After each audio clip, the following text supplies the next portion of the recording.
Bismillahirrahmanirrahim. Assalamualaikum warahmatullahi wabarakatuh. Alhamdulillahi rabbil alamin. Wassalatu wassalamu ala rasulillahil karim. Nabiyyina wa sayyidina Muhammadin al-amin. Wa ala alihi wa sahbihi ajma'in. Wa ba'd. Saudara-saudariku dimanapun berada, semoga kita semua senantiasa diberikan kesehatan paripurna oleh Allah Subhanahu wa Ta'ala, kemudahan dalam menjalani aktivitas kehidupan kita, dan keberkahan yang menyelimuti seluruh amal ibadah kita. Dengan itu diharapkan semoga kita pulang menghadap pada Allah membawa bekal yang dinilai cukup untuk mengantarkan kita meraih rahmat Allah Subhanahu wa Ta'ala.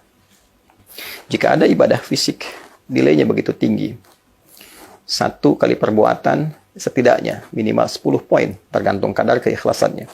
Man jaa bil hasanati falahu asyru amsalihha. Siapa yang mengerjakan satu perbuatan yang bernilai pahala, maka dia berpeluang mendapatkan 10 nilai kebaikan. Hasanah. Salat disebut dengan hasanah. Innal hasanati yudhibnas sayyi'at. Demikian di Quran surah 11 ayat 114 itu. Ibadah harta lebih tinggi lagi, setidaknya bila kadar keikhlasannya ditentukan dalam amalannya itu, paling minimal dia berpotensi mendapatkan 700 kali lipat. Al-Baqarah ayat 261 misalnya. Mathalul ladzina yunfiquna amwalahum fi sabilillah kamathali habbatin ambatat sab'a sanabil fi kulli sumbulatin mi'atu habbah. Wallahu yudha'ifu liman yasha' wallahu wasi'un alim. Berpotensi mendapatkan satu benih dikalikan dengan 7 dikalikan 100, 700. Semakin tinggi keikhlasan, semakin tidak berhitung, semakin diberikan tanpa hitungan. Wallahu yudha'ifu liman yasha'. Fisik standar. Tidak semua orang punya harta. Saat mengeluarkan harta, maka nilainya lebih daripada ibadah fisik. Maka bisa dibayangkan, kalau ada orang menunaikan ibadah fisik dan harta sekaligus. Dia gunakan fisiknya untuk mengejar rahmat Allah. Dia berjuang untuk mendapatkan ridha Allah. Dia mengeluarkan hartanya dari mulai menabung, dia kumpulkan untuk mendapatkan ridha Allah. Dia satukan keduanya, maka bisa digambarkan pahala apa yang bisa ia raih. Demikianlah haji. Ketika tiba musimnya, seseorang ingin menunaikannya, bukan sekedar fisiknya saja, bukan sekedar dia datang untuk ibadah, tawaf, wukuf. Dia perlu biaya, dia perlu dana. Ada yang menabung dari 5.000, bahkan 1.000, bahkan berjualan, bahkan menjual asetnya hanya untuk mendapatkan ridha Allah Subhanahu wa Ta'ala. Maka dari harta yang terkumpul itu dia gunakan sebagai biaya untuk berangkat, ongkos naik haji, ONH, dia gabungkan, dia tunaikan ikhlas karena Allah.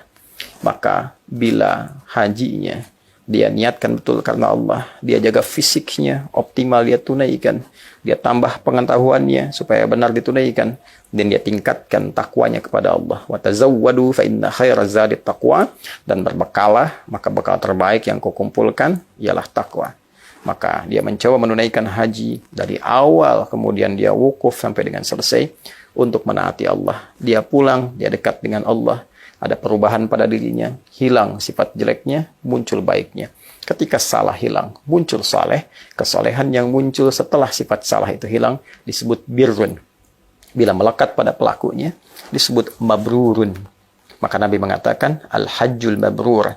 Haji yang merubah pelakunya, penunainya, menjadi lebih baik dari sebelumnya, lebih dekat dengan Allah, lebih giat meningkatkan takwa. Laisa lahul jazaa illal jannah. Tidak ada pahala yang setara bila ia mampu mengerjakannya, menjaga konsisten sampai wafat, kecuali ia berpeluang mendapatkan surganya Allah Subhanahu wa Ta'ala. Selamat kepada yang terpilih mendapat undangan haji di tahun ini. Semoga dimudahkan, diberkahi, dimabrurkan oleh Allah Subhanahu wa Ta'ala. Jaga amanah itu, tunaikan dengan baik. Semoga Allah menerima semua ibadah kita, memuliakan kita, menyelamatkan sampai kembali ke keluarga dengan penuh kebahagiaan.